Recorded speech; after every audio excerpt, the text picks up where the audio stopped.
Hey, this is Matt from howtogardendesign.com. I have a background in landscape design and a Masters of Landscape Architecture. And I wanted to share with you my super simple, easy peasy steps to lay out a landscape design plan. So let's get into it. First thing you need to do is list your spaces. So what activities and features you want in your backyard. So an activity is a space you want to spend time in. So a good example would be a sandpit, a swimming pool, a spa, an entertaining area, or even a vegetable garden. And a feature is something you want to look at. So it could be a water feature, a sculpture, feature tree, a garden bed, something you don't really spend time in, but you basically have it there as an aesthetic or kind of a focal point. What I want you to do then, once you've got your list for spaces, is write down what time of year you want to use them. You don't have to do this for every space, but for most of the spaces. Also write down what time of day you want to use them. So again, this may not be for every single space, but for some of them, particularly like an entertaining area. You may want to use it in spring and summer, maybe some autumn, and you want to use it in kind of the afternoon or the evening. Or maybe you have a little kind of breakfast nook area that's much more for the morning. If you're not going to use the space, like I said, this may not be an activity, it could be a feature. You want to think about when you want them to display. So that could be when they have blossoms, when they, flower, when they fruit, that kind of thing. Or perhaps what time of year you're going to use them. So when you're going to use it, such as a water feature, when you want that kind of bubbling brook kind of sound. You also need to figure out the minimum size you think you will need to make the space work for you. And we're going to have a look at this shortly. And I also want you to think about the maximum size you're willing to maintain and manage in the long term. So what does that mean? Let's have a look. If this is a rough outline of my plan, let's pretend that this whole back area here is where I want to put a vegetable garden, somewhere there. Now, I may realize that something this big is not really going to work because I actually want to get really involved in vegetable gardens and, actually grow quite a bit of produce. And let's pretend that this is, 12 feet by 6, right? Maybe this is a little bit too small. But if I start designing something that has like 4 or 5 of these beds, that's going to become a lot to maintain pretty quickly. So you've really got to figure out what is the minimum that you might think you need and the maximum. Another way to think about it would be an entertaining area. If this is roughly the spot where I want to put my entertaining area, maybe I want to be able to seat 20 people because we have Christmas lunches with 20 people. That may be too small, depending on how you do it. Maybe you realize that actually you need 2 lots of tables. A little bit delayed there. So an entertaining area only that big isn't really going to cut it for you. So you've got to think about what it is you want to do in the space and what the minimum size is that you kind of need, and then also the actual maximum size that you're willing to maintain. And that could come down to cost as well. So if I want to build a really big deck, that's going to be quite expensive if I want to double the current space. 2. Use your surroundings to position the activities and the features. So look at sun, shade, where wind is on your site, your high points and your low points and things like that. And also look at surrounding buildings. So maybe it's from your own house where you've got lines that extend into the landscape, or perhaps you've got other things on your site that you can align to or you can bend around. I actually have some more detailed info that I kind of fall under the problems and opportunities. So I've got a video on that I'll link in the description, and I'll also link above in a card as well. So click through to that once you're done, and that'll actually give you more idea of how to kind of think about this as a problems approach and an opportunities approach. So again, a good example here might be you've got lines that extend out into the landscape that come from the building itself. Also from kind of the midpoints of windows is often a popular one. So think about how these kind of things can help you when it comes to using your surroundings to position a thing. Another thing is oversight from neighbors. Let's say that you've got a house here and they have oversight into this area. That, as I pointed out before, could be a problem that you might want to address, and that could be as simple as having some sort of screening. Or if you're not going to have anything major in this particular spot, let's say your entertaining area is over here, now you only really care about screening at this point rather than all the way along that fence. So that's where you can start to think about where you position certain activities and certain features. You can then kind of manipulate, well, if we've got oversight from this side, I don't have to try and block this entire area. I only have to block this particular area, which may save you on money and funds in the long run. Number 3, draw bubbles on your plan to place your particular spaces or your activities and your features. So quickly mark out where different activities and features can go, and then let your surroundings and your architecture help you pick where they go and their shape. And we'll have a look at that shortly. So again, we've got these lines that come out from the landscape. If you've decided that you're going to have a garden bed somewhere in this area, let's say I'm drawing my bubble diagram, I've got garden bed there, I'm going to have entertaining area here for no reason, I want to have a vegetable garden in this particular section, maybe down here I'm going to have a kid's little play area, and I've decided that here I'm just going to have kind of big garden bed again, and maybe some feature trees or an orchard or something here. Because why not? We're just making it up. We're just testing ideas at the moment. Instead of having these arbitrarily shaped, you can actually start to align them with some of the elements of your landscape. So this garden bed here can kind of align with this edge of this building. And our entertaining area can start to follow the shape of this ground here. And again, maybe we only need it to line up with this particular part of the building as well. So this area now is shaped by its surroundings. It's shaped by what some call the regulating line as it extends from the building into the landscape. Same as here. If we've got a vegetable patch, maybe we think about how we want to align it. Maybe we have one bed that goes up that way in some way, and another bed that goes along there, along the wall. And maybe we have a third bed that sits in the middle. Doesn't really matter. The point is that we're using, or we're attempting to use, the surrounding environment to kind of dictate the shape of different things. And remember how we had oversight from the neighbours from this direction? If our entertaining area is here, maybe we think about something where like the garden bed has some sort of trellis that sits on top. And when you grow things up that, it actually provides quite a bit of coverage to this space here.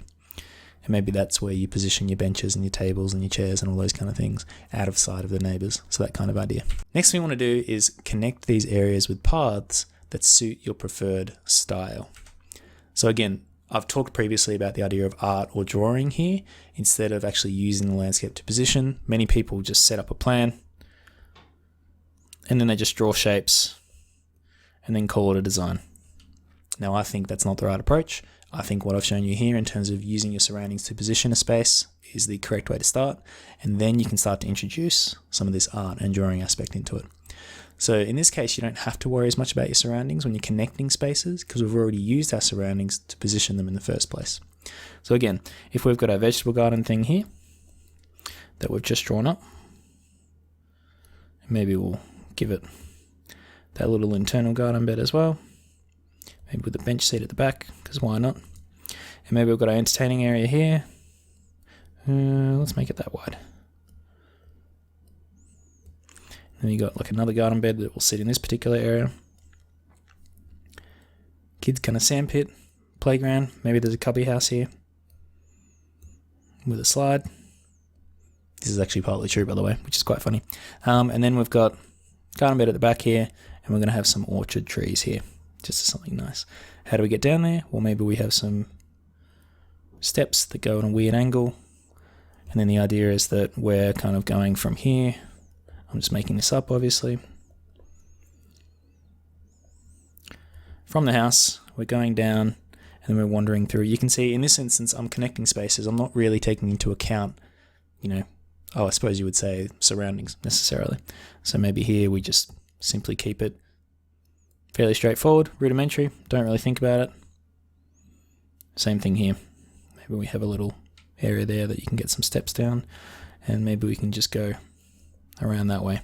The point is, when you're connecting different spaces, it matters less, I think. You still want to try and maintain the same style. So if it's a formal style, keep it kind of straight. If it's a more cottage garden style or natural style, you can start to add some curves in there. Try not to mix them too much. But generally, if you've got a particular style that you like, do some research online, look at images, and just see whether or not you can use some of those kind of elements in your own design. So we've got our bubble spaces, we've filled them out a little bit, and then as I mentioned, we're connecting those areas together. What's step 5? Do it again and move things around into different positions. So if we had our vegetable garden here originally, maybe I'm going to swap it. Maybe I'm going to put the vegetable garden down here. I don't know what it looks like yet. I'm just drawing random garden beds. This would definitely be cleaned up. Maybe our kids' play area might actually be over in this area here. And maybe my entertaining space will now move closer to the house, whatever it looks like. And maybe now we're just going to make a path that meanders in that direction. I'm going to have my orchard at the back here instead.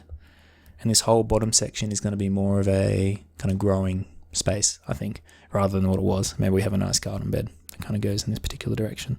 So flip things around, see whether or not you like it. And once you find a couple more that you actually do like, well, let's do another one. So we had our entertaining space there. Maybe we'll put the kids' play area here as well. And instead we'll go up the slope. in this particular direction. Maybe I have an orchard here. Something completely different. And my entertaining space can kind of wrap around underneath the orchard, which is something a little bit different, a little bit unusual, I think, and be populated within it. Something different. And maybe instead we've got our garden bed here. Maybe that's our formal garden bed that we want to include, and we can add like a water feature or something if we really want to. Still haven't got a vegetable garden. If we really want, we can throw the vegetable garden over here. Now, I haven't really looked at whether or not these spaces will work given their surroundings. I'm kind of just making it up as I go this time, but I want you to get the idea of all these positions currently are probably going to work for the different activities that I want. If I had to imagine one that won't, it's probably pushing a vegetable garden or an entertaining area down the side of the house. For a number of reasons that won't work. Sometimes it will, but in this situation it probably won't. So the idea here is that we're just testing different things, moving them around, seeing what they would look like. And last but not least, we refine the good designs by adding elements and drawing them to scale. So we can draw our paths, benches, tables, furniture, plants, and steps at approximately real sizes. And if you don't know what real sizes are, just get up and measure things around you, or try and research some standard sizes. So a good idea is, behind me, I've got a door there. Doors generally seem to be about 900 mil, 1200 mil wide, or about 3 to 4 feet wide. That's probably a pretty good proxy for a path. Maybe you want something slightly longer, so maybe it goes to 5 feet wide. Draw it out on a scaled plan and see what it actually looks like. As I said, to do all that, you will need a scaled base plan to draw from. Cover that in one of my 6-step beginner guide videos. I think it's the first video that looks at actually developing a scaled plan that you can work off later on. So that might be something you're interested in doing as well. If not, you can just keep to your kind of base plan that we've got here. Technically this is a scaled plan, but we'll ignore that for now. And you want to try and refine some of those areas. So maybe if I do think about having kind of my orchard in this spot, well, what does that mean? How big are those trees going to actually grow? Realistically, they're not going to grow more than a few meters across, maybe 8 feet, 12 feet, something like that. What do my centers look like for that? How far apart can I grow them? What do they need in order to grow in terms of irrigation and all that kind of stuff? Where's the actual irrigation point? Where's the sprinkler point? I happen to know it's down over this area. So getting that infrastructure over there might be a bit more challenging than just running it straight down the side, down this direction, if the orchard was in this kind of position.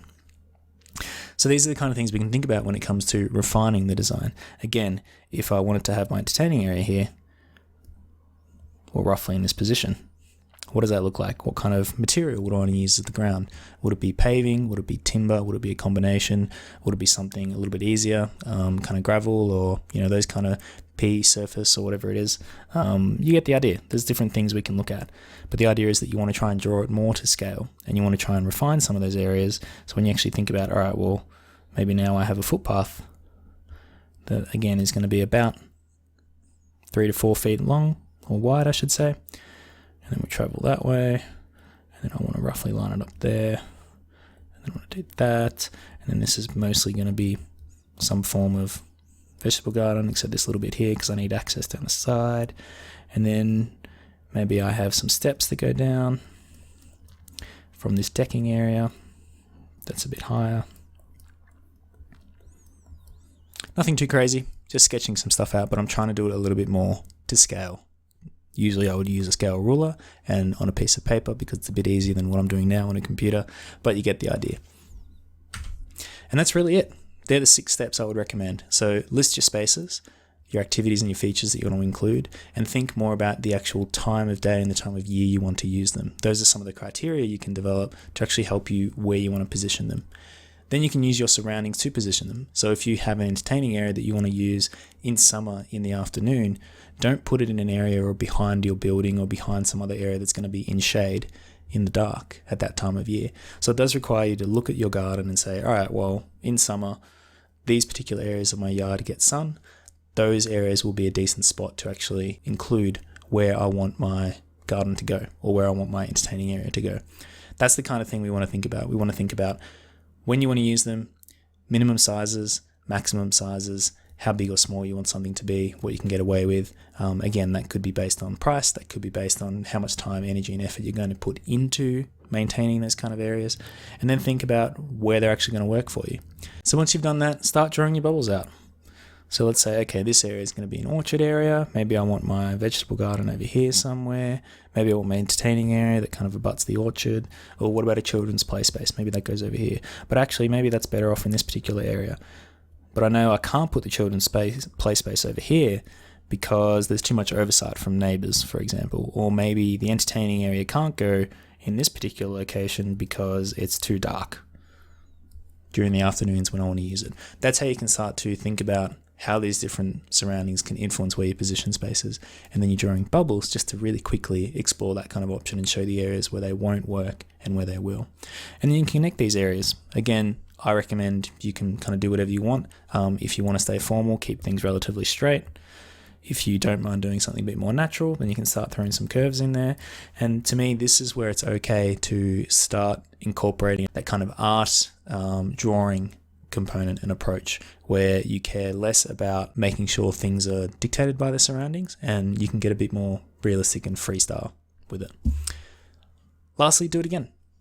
Move things around again and then take the ones that you really like and refine them, add things at scale.